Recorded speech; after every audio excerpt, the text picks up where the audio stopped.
Good morning, everyone. This is our first webinar, Integrated Health webinar of the year. I'm glad to be here, and we are gonna listen a very nice talk from Jane Buchwald, who was gonna be presented by my colleague. I just would like to tell you that the webinar is being recorded and will be available for anyone interested on the Virtual Academy website. Thank you for your presence. Hi. I'd just like to introduce our speaker, Jane Buchwald. Jane was born in Manhattan and she currently lives in Minneapolis. She's a scientific research writer, editor, invited speaker, and consultant in the academic, public, and private sectors. She's the chief scientific research writer and CEO of the US-based research writing and statistical analysis firm she founded, MedWrite Medical Communications. She's collaborated with over 800 academic investigators and 70 medical companies. Jane has authored and contributed to more than 1,300 scientific documents, including 350 plus peer-reviewed articles and book chapters with a concentration in general and bariatric surgery and biomedical devices. Her work has appeared in such esteemed journals such as JAMA, the New England Journal of Medicine, the Journal of the American College of Surgeons, Obesity Surgery, SWORD, and the British Medical Journal, to name but a few. Jane's research focus is on improving the process of medical article development through teaching and curriculum and software development. She's the author and director of the postgraduate training course, Writing and Publishing a Research Article of Excellence, also known as the AOE course.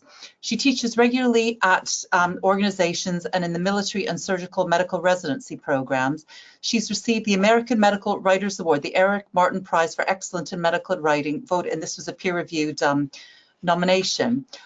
I'm privileged to say that Jane's course is will be offered at IFSO.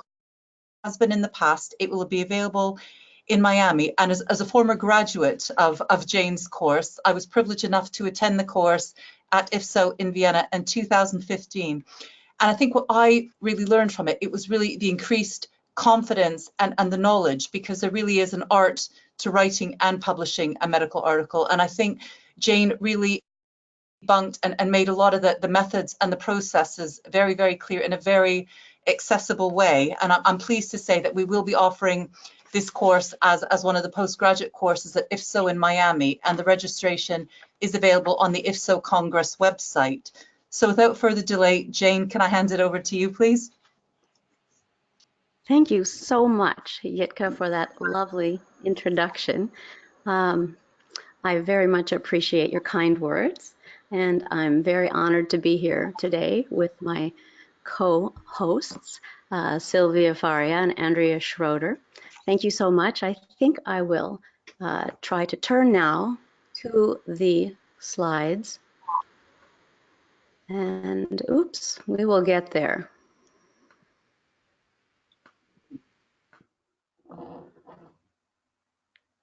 All right, let's hope we're showing this now. Nope, not quite.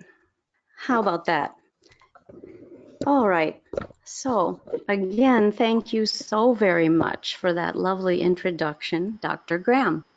It's my honor and great pleasure to be here with you, and we are indebted to IFSO's Chief Operating Officer, Manuela Mazzarella, for creating and producing this opportunity. Good morning or evening, wherever you are, to all participating today in this IFSO Virtual Academy Integrated Health webinar. Today, we're going to address a knowledge set that every researcher needs to join in the scientific conversation, whether as a study presenter at a meeting or as an author of peer-reviewed articles. So let's begin. These are my disclosures.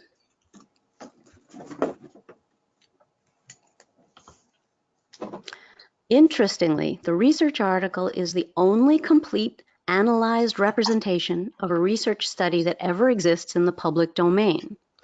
So it is vital that the title and abstract faithfully present the core elements of that article. The abstract really needs to be the twin of the completed article, presenting the study's findings in a closely corresponding and brief package of 250 words or less. The title and abstract might seem like minor aspects of the research manuscript, but the title is the primary piece of information that readers use to decide whether to look at the abstract. And the abstract carries the decision one way or the other as to whether a researcher will read the actual paper. The title and abstract are the sole keys to being invited to present your research at meetings. They are the first items that peer reviewers read to evaluate your manuscript submitted for publication. One second, just a second. I think my slides aren't moving forward. Let me work on this for a moment, please. All right, there we are. The title and abstract, as I said, are the first items read when a researcher scans the literature through PubMed or another database for evidence relevant to their own work. And they are the first representations of your published study that readers review when they select your paper.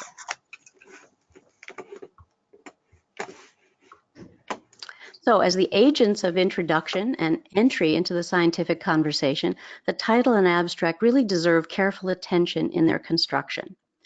They are the skeleton of the paper's key contents, and they should let our readers rapidly identify the structural bones of the article. The function of the title and abstract is to give the reader a rapid understanding of what was studied and analyzed in the article in unambiguous terms. I am sorry, this slide is not moving forward. Let me see what I can do here. Let's see. Excuse me a moment while I try to adjust this.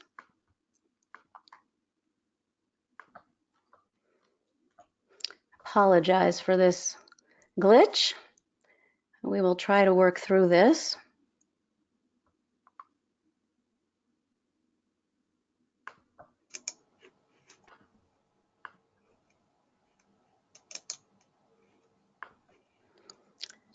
Again, my apologies. I'm working on getting these slides to show.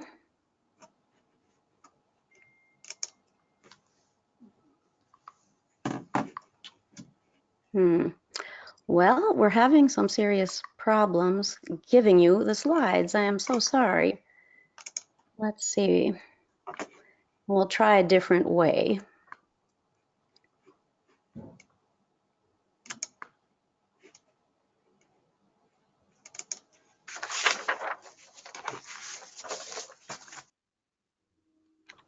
Nope.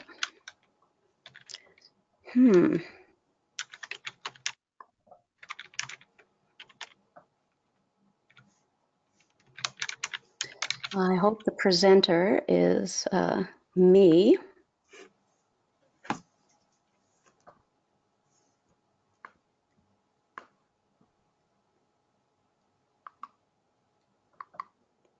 I think we're moving now.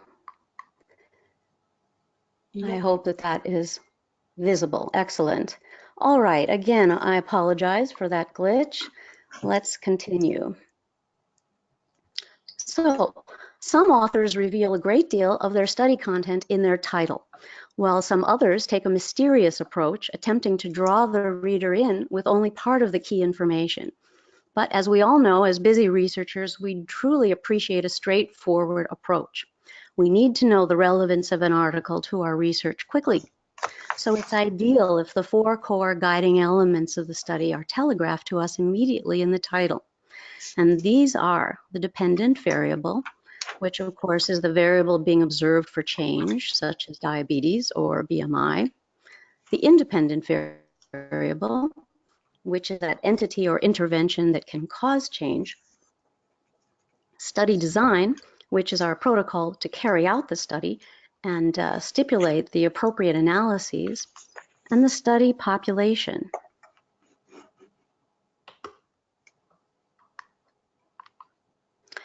So in this first example of a good article title by Nguyen and colleagues, the 4 key elements are present. So we can look and see that a prospective randomized trial proclaims the study design, laparoscopic gastric bypass and adjustable gastric banding state the independent variables, which in this instance and in most of our instances, because of a surgical organization, they are procedures. Morbid obesity describes the study sample, and outcomes, quality of life, and costs denote the dependent variables. In a second example, this one by Bussetto et al., weight loss becomes our dependent variable, or preoperative weight loss, I should say. Intragastric balloon says the independent variable, another surgical intervention. Super obese patients describes the study population, and a case control study proclaims the study design. Turning to the abstract now. Statistically speaking, abstracts are read many more times by more people than any other part of a published research article. The abstract's function is to offer a precise summary of the core content of the analyzed study. It can actually be dangerous if abstracts are written imprecisely or incompletely, because a clinician seeking best evidence for treating his or her patient can come away with a faulty interpretation of a study's findings if the abstract isn't written precisely. Abstracts have 4 primary sections, but those do not correspond fully with the standard article structure. Standard research article format is divided into introduction, methods, results, and discussion sections, thus the IMRAD acronym. But the abstract format differs from this. It has an introduction, which is sometimes called background, a methods and results, but instead of the summary of the paper's discussion, just a conclusion is required as the final abstract section. Some journals, like JAMA Surgery, require a more detailed abstract, and these break apart the standard abstract format and assign core elements to be expressed in multiple sections, much more specific sections, such as importance of the study, objective, design, setting, and participants, and exposures.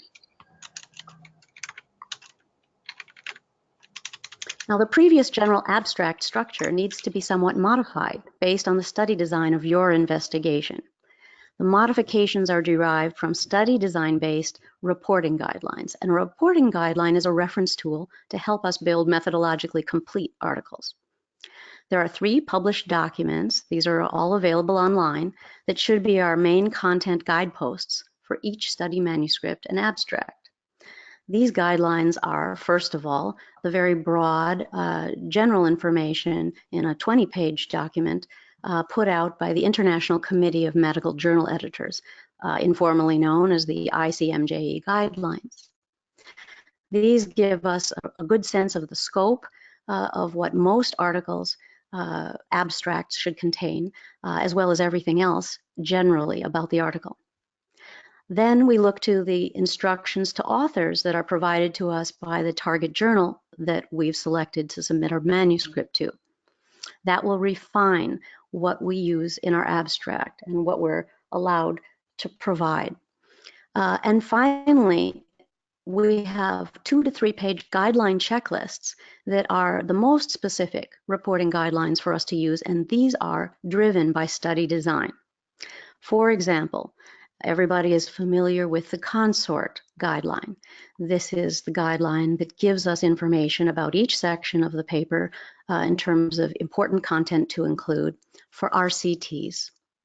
The strobe guideline is used for observational studies, and although it is targeted for epidemiology, we have very few directly surgically devised guidelines, and so the strobe is a very good stand-in for surgeons and integrated health involved in surgery for observational study reporting. And then there's the PRISMA, which is a content guideline for writing systematic reviews, and so on. These 3 main guidelines and about 416 other ones, all different and study design based and sometimes field specific, are available on the Equator Network at their website, and you can see the link on this slide. Now here's a list of the core elements in a standard abstract. You may use this list as a kind of baseline guide to supplement the study design-based reporting guidelines that match your study. So when we begin in the background or introduction, we give a general background sentence that clarifies the import of the research. So we want to drop in as specifically as possible into our research, and we want to try to avoid giving very broad general statements about bariatric surgery or obesity. We want to get our reader right away into the core of the knowledge gap and the question that we're going to be addressing, or that we have addressed in our study. The second sentence in the background or introduction gives that specific study purview. It identifies the aim of the study. Sometimes it gives the study design and the population. Moving to the methods, we show the study, we explain the study design if we haven't already mentioned it. We provide the main outcome variables, the intervention or observation, and we, if it's important to the study, give the main statistical analysis in a short phrase or sentence. In the results, we provide the length of follow-up, the study dates, duration. We give our main demographics of our study. We provide the main outcome variables, quantified with N in percent and, as appropriate, standard deviations, confidence intervals, and p-values. And when we conclude, we simply give the main finding shown by the results, and this must be consistent with our article's conclusion. It's important to be careful not to deviate in any way from the conclusion that the study actually found. As we talked about before, we don't want to mislead our fellow researchers and clinicians, and we want to have parallelism between what the study actually says at length and what the abstract says in brief. So here is an example of a recent, relatively recent abstract. Now we can take a look here and see if it complies with that basic format. In the background section, we have a first sentence about LGCP procedure that situates it within the conceptualization of bariatric surgery. And it says it's a newer procedure and that it extols its virtues. It requires no resection, bypass, or implantable device. And then we move on to give our specific study information. We report outcomes in a cohort of LGCP patients at 5-year follow-up. And we move into the methods. Now, I noticed when I was setting this up that this study design is not clearly stated. So that is an omission here. The method should state that it's a case control study. But we have all of the main outcome variables and the intervention described here in the methods. And we give a sentence about one of the interesting and primary statistical analyses, the two-step cluster analysis that was used to profile patients according to their characteristics at 5-year weight loss. In the results, we have the study dates, the duration, follow-up. We give our main patient demographics, the mean age, mean baseline BMI, gender, and then we move on to quantify those primary results in the rest of the section. And in conclusion, we state only the primary finding, both to save space and to not clash in any way with what we actually found in the study, and to be very clear and parallel in our disclosure of the conclusions, not stating anything more or anything less than was found in the actual study. Now, while the abstract is read first, it should be written last, since it really requires precise knowledge of the completed paper. We are all enormously benefited by restraining our impulse to write that abstract at the beginning of the drafting process. It's certainly fine to write it to get a feel for what we're moving toward, but if we attempt to write it early, it will absolutely be wrong, and it will need to be redrafted probably many times, and of course that will take more time.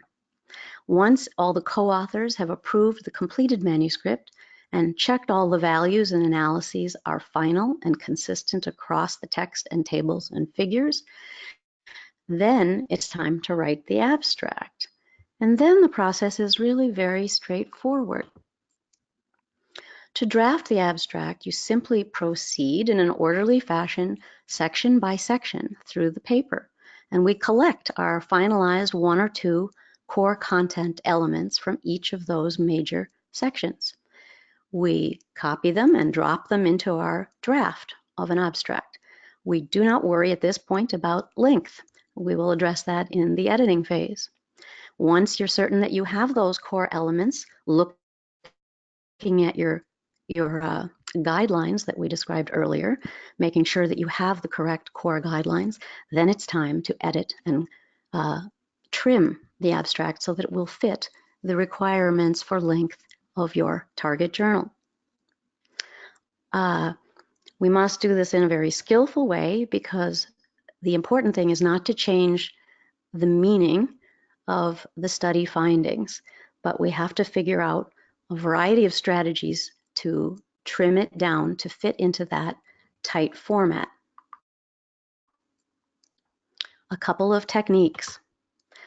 Reducing wordiness can be done in simple ways, such as avoiding repetition, avoiding adjectives, and long descriptions, of course. We need to break sentences sometimes into short, coherent phrases. And one of the most useful techniques is to use parallel word and number constructions. And this allows us to streamline our outcome reporting. So let's look at an example of this, because I have found this very useful in abstract writing. In this abstract, let's look at the results section in the center, and we can see how it can be cut down by using this parallel construction concept. So the results begin with the words respective mean values for groups A and B, n equal 40. Well, by using this word respective, we're setting up what is about to come in a very taut and cogent way. We're indicating that we're going to list our comparative values side by side for groups A and B in a string of variables that we're going to now report. So BMI and abdominal bleeding are given at baseline, and also with this construction format, we're able to fit in 2-year follow-up for BMI, TWL, EBMIL, bile reflux, and revisions.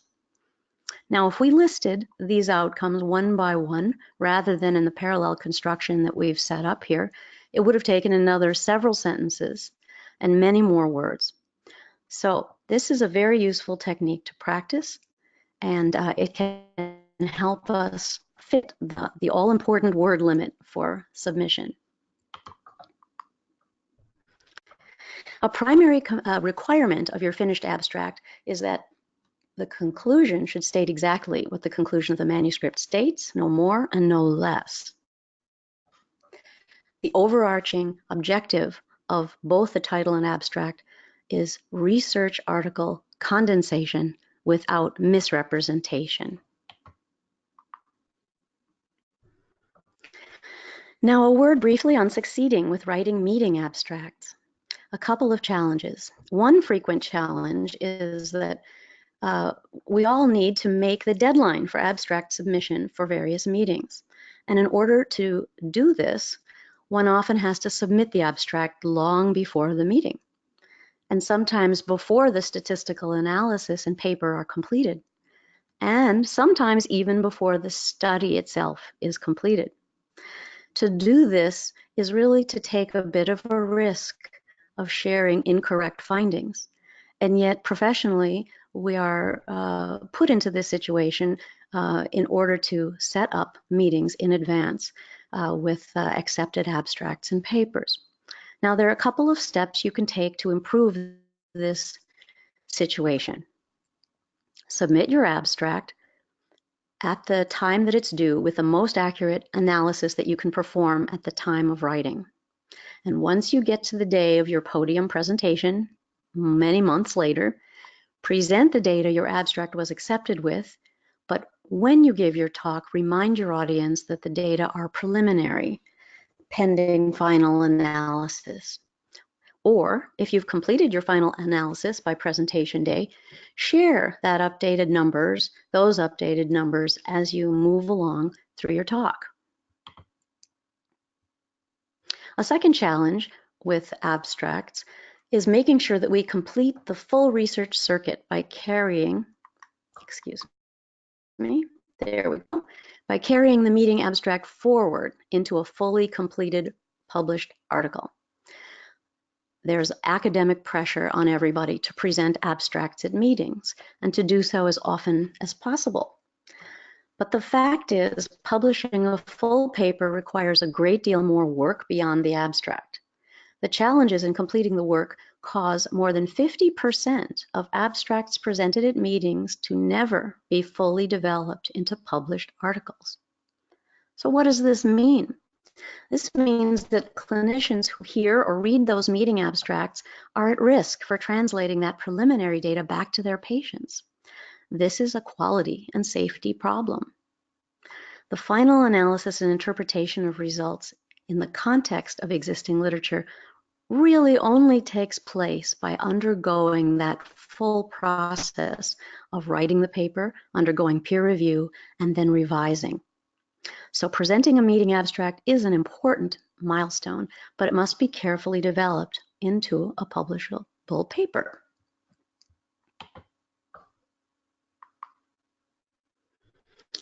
For the last 5 years, I've had the privilege of piloting a research scholarship training course in the United States Army Surgical Residency Program to guide their research year.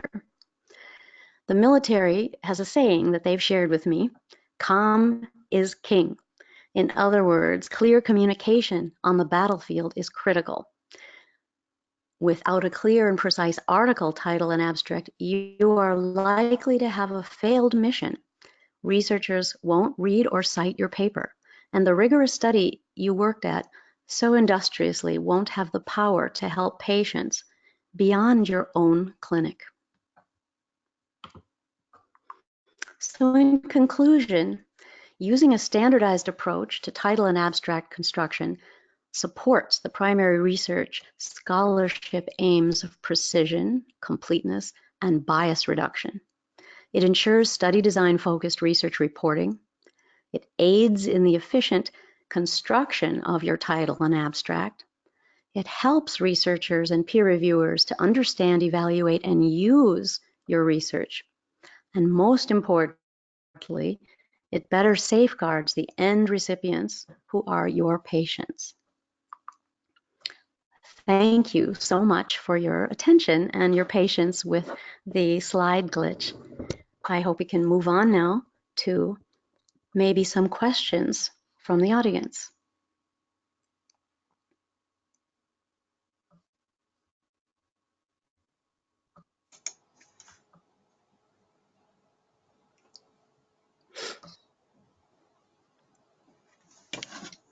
Yika?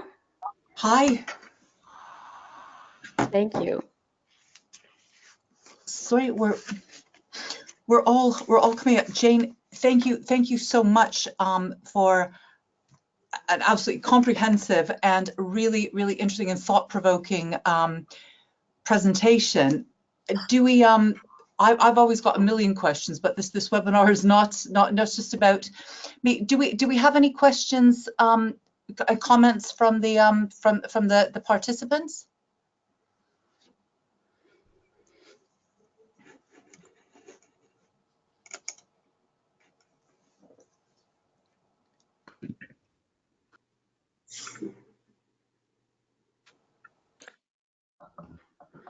Can't see any.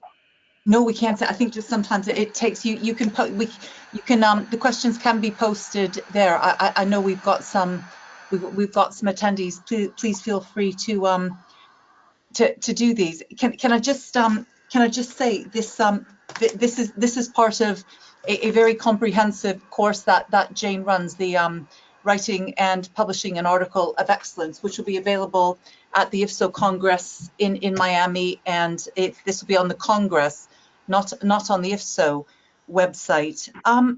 Jane, can I throw it open with a question, which I hope will, how does one sort of get started with everything? Obviously, it's a huge area.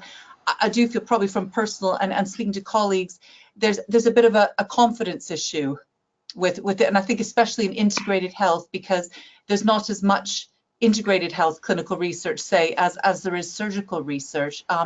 What advice, based on your very extensive experience, could you give to people, perhaps sort of just starting out in publishing and submitting abstracts? What an interesting question. Thank you. Most of your audience are already involved in research in one way or another. They are usually working in a clinical environment, and they are usually working with other integrated health and surgeons. And I think just starting at that very level of recognizing that they are already deeply involved in research by the virtue of patient care.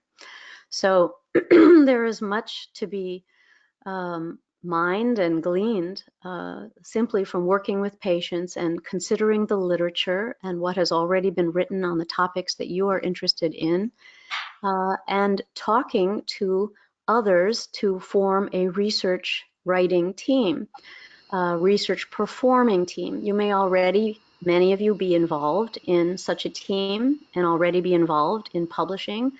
And the key is really simply to participate and become part of a multidisciplinary research team. Now, when you do that, you will have an opportunity to agree together on what studies that you want to either prospectively or retrospectively perform. And all you need to do really is decide as a group, get started on a research project, and then take your own turn at helping work on that abstract, especially if you are going to be the presenter at the podium when the meeting comes around. So I'm not sure if that answers your question exactly, but the confidence comes from just participating, reading the literature, learning from colleagues, and observing podium presentations, and putting your foot in the water. Yeah, absolutely. Yeah, I suppose it's taking that first step, which is always, I think, the most scary. Jane, you mentioned something. You didn't quite say the word, but I was picking it up as you were speaking. But you sort of alluded to the value of having a research mentor. How do you feel about that for people just starting out? Oh, I think that's invaluable. If you are lucky enough to have somebody who already is in that role, take full advantage. There is really almost nothing more important than having somebody who can give you some guidance, who can push you a little bit, guide you to some good literature, talk over your questions. I think mentors are absolutely outstanding ways to learn. But in the end, everybody has to do their own digging and learning about the actual work of writing a manuscript, of understanding the research. And when you put your feet in the water and start doing that, then you have more to ask your mentor. And along the lines of what you're suggesting, if you don't have a mentor, find someone. Just ask. Ask the person you admire the most. And if she or he doesn't have time or is mentoring too many other people, then find another person. And in the absence of the right person, work with your colleagues and mentor each other. Okay, that's great. Thank you so much. That's really great advice. Andrea, have you got any questions or comments? I noticed that there is a couple of questions there that I can ask Jane, but I do have a couple of questions as well. But I thought we could ask perhaps one of the first of the questions here, which is from Poonam Shah. that says the number of words, for example, for IFSO and ASMBS are different. What do you think should be the minimum words for a better impact at first reading by a reviewer? So I know it's about the minimum words. I would imagine that most people would struggle to actually fit in the word limit, let alone the minimum ones. But what do you think about that, Jane? Oh, well, thank you so much, Dr. Shah, for your question. Excuse me. This is a very straightforward answer. To be considered and not have your abstract kicked back, generally speaking, certainly this is true when you submit an article for publication, but if you're submitting one to a meeting, still usually those word limits apply, and you simply have to correspond your abstract to the requirements of that particular meeting, whether it's ASMBS or IFSO. Excuse me. And it's a good opportunity to get practice at revising the same information, perhaps, for different word lengths. Thanks for that question. Great. Are there others from the audience? The other, my question was actually going to be, if you do go over the word limit, exclude your abstract. So that was probably answered in Dr. Shah's question, or your answer to Dr. Shah's question. So thank you, Jane. Welcome. So can I make a question? Of course. Please. It's about, first of all, thank you for your marvelous presentation. Very clear, concise. I learned a lot. I have a question about the title. Can we use a question on the title that sometimes people are curious to read when you make a question on your title?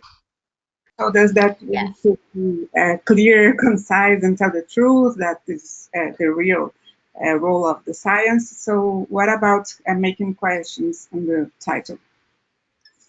That's an interesting question, and I think yes, absolutely. There's certainly latitude for individuality and creativity.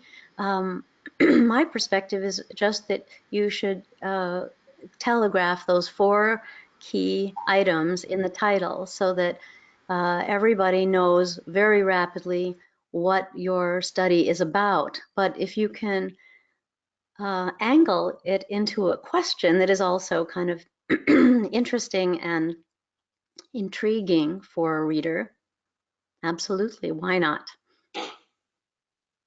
Yeah. Great.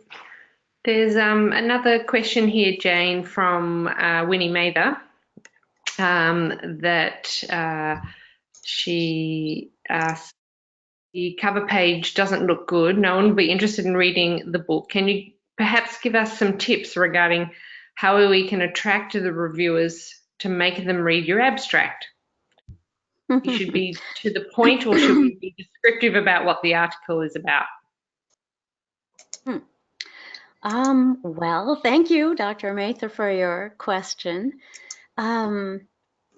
There is generally a very strict format for abstract submissions, and I hate to sound dull, but it is really our job to give sort of just the facts, ma'am, if you will, and you should work at presenting the typographic structure of the abstract in a neat and appealing way on the page. But really, the goal is to make the reviewer's job easy and make their decision to choose your study easy. And so the less busyness, color, extended reflections, the better. Just like us, they want to know quickly what your study was, what you did, what you analyzed, and what you found in a clear and competent fashion, so they have the sense that you have done a clear and competent study.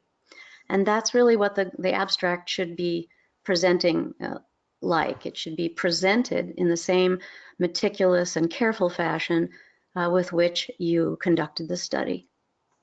So thank you for asking about presentation.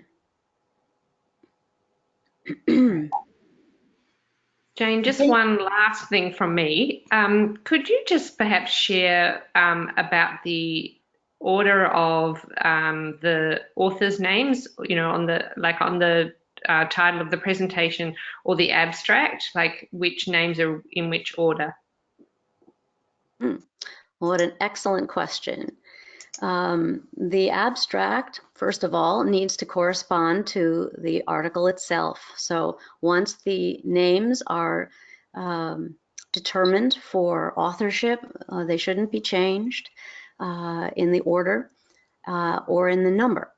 So this question of authorship is a very lengthy topic, but in relation simply for now to the abstract, this goes back to the beginning. When you begin your study, hopefully you can constitute a research team, and in that research team, everybody should have some designated role.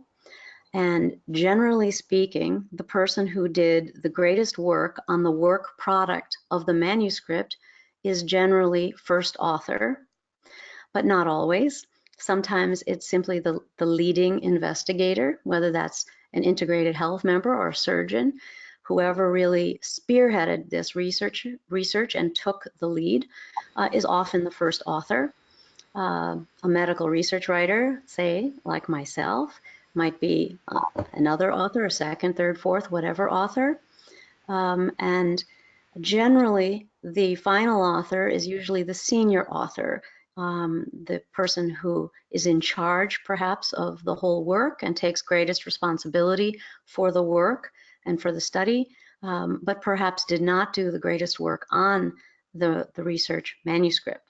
And so those are the general guideposts. They're not set in stone, but the key thing here is the ethics of authorship. And in considering that, it's critical to have the people who actually did the work. Therein comes the title, the word byline. It literally means who the work is by. And so on that byline, we should have the people who did the study, who performed the study with the greatest amount of involvement, whether that be a statistician or a nurse or a surgeon, and the people who did the greatest work on the work product of the research article. So that is, I think, the most important guideline is the ethical consideration of full disclosure. Thanks for that great question. Thanks for the clarification. Yeah, Jane, can I just add to that, because I know with some of the articles that I've published over the last little while, that each author has to fill in one of the disclosures for the ICGME, that where you're actually claiming that you have contributed to the writing of the article, and that sometimes for certain journals is a mandatory requirement, isn't it? Yes, the ICMJE, the basic guidelines for authorship and all the other elements are now very widespread. There are thousands and thousands of journals, and most of the journals are signatories to the ICMJE. So yes, starting with that, that's a critical requirement for disclosure, and everybody who submits an abstract of an actual full article for publication has to sign COI, a conflict of interest statement, which is a statement of whether or not you have any potential conflicts of interest, or that somebody else might deem that you do, even if you do not. And also, often it requires you to disclose what you did on the manuscript. COIs generally don't, but many journals do now. And as you know from your own experience, sometimes at the beginning or end, different journals break out line by line who contributed what to the article and to the study. So yes, that's another ethical consideration, and one that's come to the fore in the last 10 years. Often very major consideration. Thanks for that great question and thought. Well, thank you for that.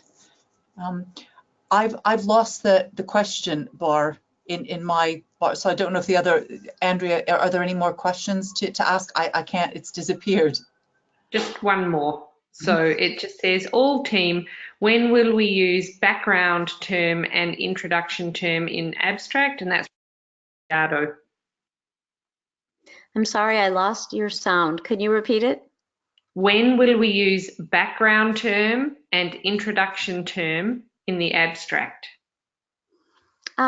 Well, actually that's easy. It's not something that we decide.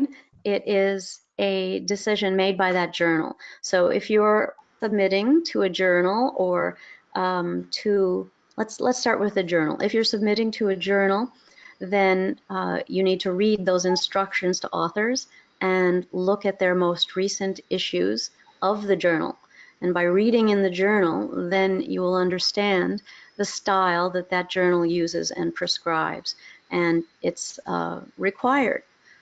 So we don't have latitude to decide what the constitution of those sections will be. Now, if you're applying for a meeting to have your abstract accepted for a podium or poster presentation, also that format is given to you online in the instructions to abstract submitters. So good question. And once you start doing this and really get your feet wet and you start submitting, you will see that you can't proceed very far unless you read those instructions and follow the requirements of either the organization, such as ASMBS or IFSO, or the journal. Thank you again for those questions. And thank you so much, all of you, Andrea and Sylvia and Yitka, for moderating this so nicely. And thank you, all participants, for your interest. And very honored to be with you. And I'm eager to help anybody who wants to contact me. Please feel free to email me anytime. Thank you. Thank you. So your contact details are at the end of the presentation, Jane, are they? Yes, they are, and I guess this is archived, maybe, I think, at IFSO online, and so it's easily found if you go through the presentation. But yes, my email is, feel free to email me directly. It's jbuckwald@medrightcom with 2 M's.com. Great, that's great. Thank you. Can I just confirm? Are there any more questions from the attendees? With that, okay, Jane, can I just say thank you so much for your time. Thank you to Sylvia and Andrea for moderating. This has been recorded. This will be on the IFSO website shortly. So it's available. Anybody who hasn't had a chance to see the webinar will have the benefit of being able to watch it afterwards. And just to reiterate, your course, Writing an Article of Excellence, will be one of the postgraduate courses offered at IFSO in Miami. And the registration and further details are on the IFSO Congress website? Yes, I don't know if they're up quite yet, but I know they will be, and I believe it's going to be scheduled for 2 half days, Wednesday and Thursday. Okay, so that's great. So everyone can be aware of that. But just to say thank you so much to everybody, and I really hope one of the things that we see from this webinar is an increase in the number of abstracts, number of publications from our integrated health membership. Important group, we're a growing group, and it's just, and Jane, just thank you so much, because I think you've given a lot of people a lot of confidence and a lot of motivation to sort of take that first step. So I think on behalf of the Integrated Health Committee, we're all very grateful for you to give up your time and share your expertise with us. My pleasure. My pleasure. Thank you all so very much. Great. Thank you, everyone. Goodbye. Bye, everybody. Thank you. Thank Bye. you so much.